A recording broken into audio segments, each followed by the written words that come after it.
एक महाराज जी वृंदावन में थे, तो वो रोज शाम को प्रवचन करते थे। तो एक दिन प्रवचन करते हुए ठाकुर जी के रूप का वर्णन कर रहे थे। बोले ठाकुर जी भांडीर वन में गैया चराने जाते हैं, पीताम्बरी पहन करके जाते हैं, मोर मुकुट पहनते हैं, कानों में ऐसे कुंडल पहनते हैं, आदि आदि सब रूप का वर्णन कर रहे थे। तो उनके सारे शिष्य बैठ करके सुन रहे थे। उन शिष्यों में सबसे पीछे बैठा था उनकी गौशाला में गायों की सेवा करने वाला ग्वारिया।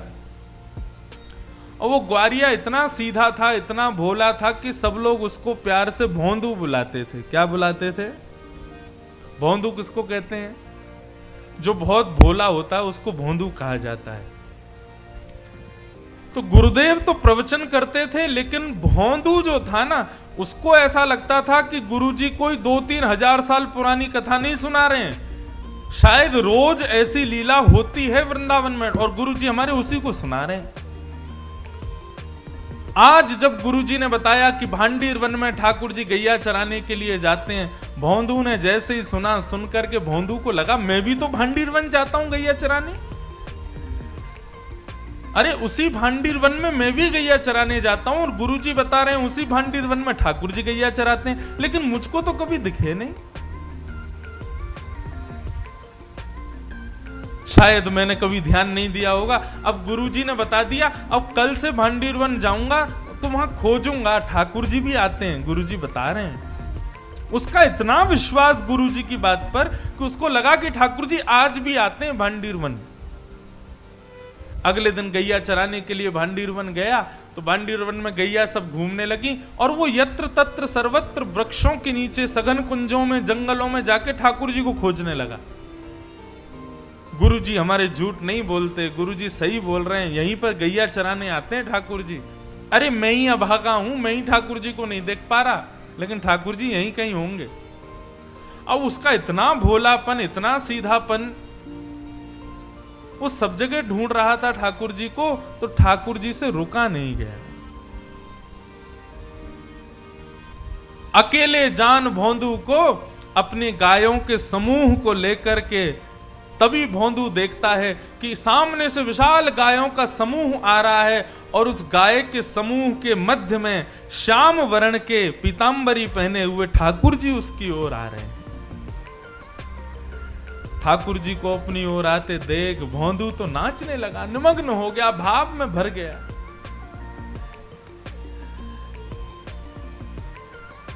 कटाक्ष नेत्र ठाकुर जी के, सुंदर कपोल, मधुर मुस्कान, घुंघराले केश, मोर मुकुट सिर पर, पीतांबरी पहने हुए, चंदन की सुगंधी महकते हुए चराते हुए आ रहे हैं। भोंदू ने जैसे ही उसको देखा निमग्न हो गया। ठाकुर जी आकर के भोंदू के पास बैठ गए। अब भोंदू और ठाकुर जी दोनों एक दूसरे को देखें। भोंदू बोला, आप वही श्याम सुंदर हो ना जिनके बारे में हमारे गुरुजी सुनाते हैं? ठाकुर जी बोले, हाँ हम वही श्याम सुंदर हैं। बोले, अच्छा।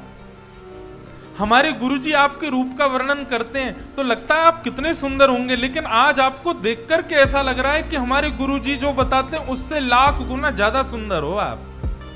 बड़े प्यारे हो ठाकुर जी। ठाकुर जी बोले, अब केवल बात ही बनाते रहोगे, कुछ खिलाओगे पिलाओगे भी हमको?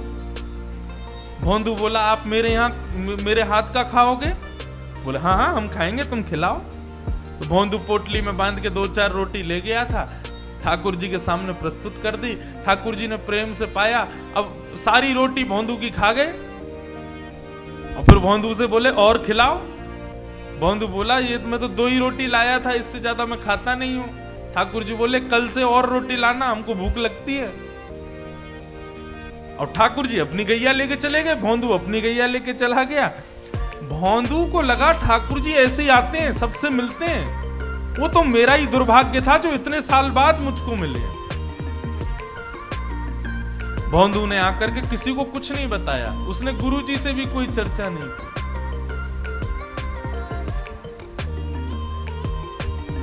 जैसे ही भोंदू जाने लगा, ज्यादा रोटियां ले गया, ज्यादा सब्जियां ले गया, तो रसोई घर के जो महाराज जी थे उन्होंने जाकर के गुरुजी को बताया। बोले, गुरुजी आज तो भोंदू इतना सारा भोजन लेकर के जा रहा है। गुरुजी आए, आकर के बोले, भोंदू तुम तो इतना नहीं खाते, किसके लिए लेके जा रहे हो? तो भोंदू ने सहज भाव से कहा, बोले, गुरुजी मैंने आपको बताया नहीं, लेकिन मैं जहां गैया चराने जाता हूं ना भांडीर वन में, वहां ठाकुर जी भी आते हैं अपनी गैयाओं के साथ। कल आए थे, मेरे से रोटी मांग रहे थे, तो मैंने 2 रोटी खिला दी, तो ठाकुर जी को कम लगी, इसलिए मैं ज्यादा लेके जा रहा हूं। तो ये ज्यादा पुरानी नहीं, 60-70 वर्ष पुरानी बात है। गुरुजी बोले, भोंदू कौन आता है भांडीर वन में? बोले ठाकुर जी आते हैं। बोले कौन से ठाकुर जी? बोले वही ठाकुर जी जिनकी आप कथा सुनाते हो। गुरुजी बोले सच में ठाकुर जी आते हैं? बोले हाँ। अच्छा बता तो सही कैसे दिखते हैं वो? ऐसे कोई बालक मुकुट उकुट पहन के आ गया होगा तो उसको पागल बना रहा होगा? बोले नहीं गुरुजी मैं बताता हूं ना, बिल्कुल कमल जैसे उनके नेत्र हैं, जब वो मुस्कुराते हैं तो ऐसा लगता है मोतियों जैसे उनके दांत हैं, कानों में ऐसा कुंडल पहनते हैं, और गुरुजी सबसे बड़ी बात, वे जब चलते हैं ना तो वो बाकी अदा से चलते हैं, और उनके पैर जब पृथ्वी पर पड़ते हैं ना, उसके बाद जब जैसी पैर हटाते हैं तो पृथ्वी पर एक अद्भुत सी सुगंधी सी उगने लगती है, एक अद्भुत सा दृश्य प्रकट हो जाता है पृथ्वी पर। पीली पीतांबरी पहनते हैं, चंदन की सुगंधी आती है, गुरुजी बहुत सुंदर लगते हैं ठाकुर जी। बंधु, जो सीधे लोग होते हैं ना वो झूठ नहीं बोलते, चतुर लोग झूठ बोलते हैं। गुरुजी ने मन में विचार किया, कोई और मुझसे कहता तो मैं मानता नहीं, लेकिन भोंदू इतना सीधा है, ये झूठ नहीं बोल सकता। भोंदू के मुख से ठाकुर जी के बारे में सुनकर के गुरुजी के नेत्र सजल हो गए, और वो कहने लगे, भोंदू आज ठाकुर जी आएंगे मिलने के लिए? बोले हाँ आएंगे गुरुजी। तो बोले आज जब ठाकुर जी आए ना तो ठाकुर जी से कहना कि तुम्हारे गुरुजी ने उनको बुलाया, उनको यहां लेकर के आना, यदि आ जाएं तो। बोले अरे गुरुजी मैं लेके आऊं उनको? बोले हाँ तुम लेके आना। अब भोंदू को यहां भी ये लग रहा है कि गुरुकुल में इतने सारे चेले पढ़ते हैं गुरुजी के, मेरे से भी ज्यादा विद्वान चेले रहते हैं, गुरुजी किसी को भी कह सकते थे कि ठाकुर जी को ले आओ, लेकिन मुझसे ही क्यों कहा? उसको अब भी ये विश्वास नहीं हो रहा कि ठाकुर जी केवल उसी से मिलते हैं। उसको लगा सबसे ही मिलते होंगे, लेकिन गुरुजी ने मेरे को योग्य जान के मुझसे कहा कि ठाकुर जी को लेके आना। भोंदू तो नाचता गाता हुआ पहुंच गया भांडीर वन। जैसे ही ठाकुर जी आए, ठाकुर जी आके बोले, अरे भैया भोंदू जल्दी रोटी खिला। अब भोंदू तो तैयारी करने लगा, पत्तल में रोटी रखने लगा, गुड़ रखने लगा, अचार रखने लगा, दही रखने लगा, और रखते रखते बोलने लगा, ठाकुर जी आज एक प्रार्थना करूं? बोले हाँ बोलो। बोले हमारे गुरुजी आपसे मिलना चाहते हैं, आप हमारे साथ आज हमारे गुरुकुल चलोगे? ठाकुर जी बोले देख हम तेरे सखा हैं, तेरे मित्र हैं, तेरे गुरुजी से हमको कोई मतलब नहीं है, तुझसे मिलेंगे, तेरे संग बैठेंगे, तेरे संग खाएंगे, तेरे संग रहेंगे, लेकिन गुरुजी से नहीं मिलेंगे हम। चरण पकड़ लिए भोंदू ने, बोले वो मेरे गुरुजी हैं, मैं तो आपको जानता ही नहीं था, मैं तो इतने वर्षों से यहाँ गैया चराने आ रहा हूं, लेकिन मैंने कभी आपको देखा ही नहीं। गुरुजी ने बताया कि भांडीर वन आप आते हो गैया चराने, तभी तो मैंने आपको देखा।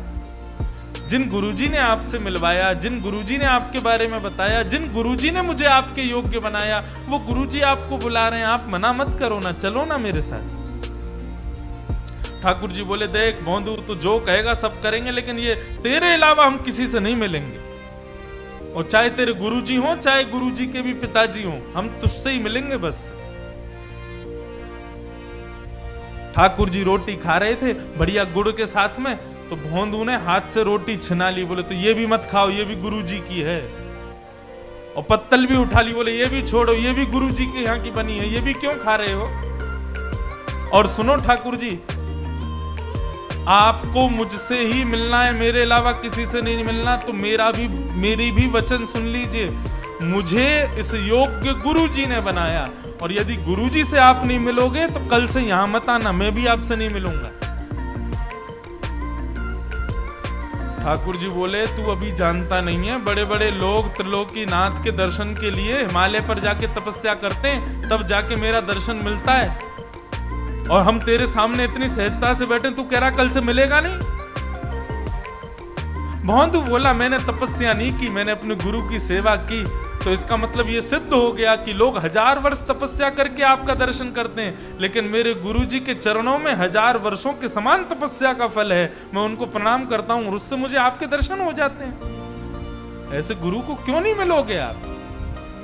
ठाकुर जी बोले गुरुजी से नहीं मिलेंगे। तो फिर भोंदू बोला ठीक है, तो आज से मेरी आपकी कट्टी, कल से मत आना यहाँ पे, मेरे गुरुजी के नहीं तो फिर मेरे भी नहीं आप। और भोंदू ने अपना सारी सामग्री उठाई, सारी गैयाएं सारी गैयाओं को इकट्ठा किया और जाने लगा वहां से, भगवान को छोड़ के जाने लगा। भगवान बोले अरे भोंदू रुक तो जा। बोले अब तो मैं तभी रुकूंगा जब आप मुझे वचन दोगे कि मेरे गुरुजी से मिलोगे। अगर आप ये वचन नहीं दोगे तो मैं नहीं मिलूंगा, मैं नहीं रुकूंगा। भोंदू जाने लगा, थोड़ी दूर गया, थोड़ी और दूर गया। अब मानो जैसे कि हमारे श्याम सुंदर के त्रिलोकी नाथ की त्रिलोक की संपदा छूट रही हो। दौड़े भोंदू के पीछे और पीछे जाकर के भोंदू के कमर पर चढ़ गए ऊपर और बोले तू जहां जाएगा सब जगह जाएंगे, लेकिन तू छोड़ करके मत जा, ले चल अपने गुरुजी के पास। और आज आश्रम में बैठे गुरुजी राह तक रहे थे कि भोंदू आ रहा होगा गैया लेकर के। तभी क्या देखते हैं, असंख्य गायों का झुंड आ रहा है और उन असंख्य गायों के झुंड के बीच में भोंदू अपने कमर पर ठाकुर जी को उठा करके ला रहा है। ये दृश्य देखते ही जो गुरुजी थे वे तो मूर्छित हो गए और जब होश में आया तो नंद नंदन को सामने देखा। उठते ही जैसे ही ठाकुर जी को देखा, ठाकुर जी को प्रणाम नहीं किया, पहले भोंदू को प्रणाम किया। बोले तेरी भक्ति को प्रणाम करता हूं भोंदू, तेरी इतनी सरलता, इतनी सहजता, इतनी कोमलता कि तेरा नाम भी कोई तेरे को नहीं बुलाता, सब तेरे को भोंदू भोंदू बुलाते, इतना सीधा है तू। आज तेरे वशीभूत होकर के त्रिलोकी नाथ मेरे आश्रम चल के आए। ये सत्य घटना है वृंदावन की।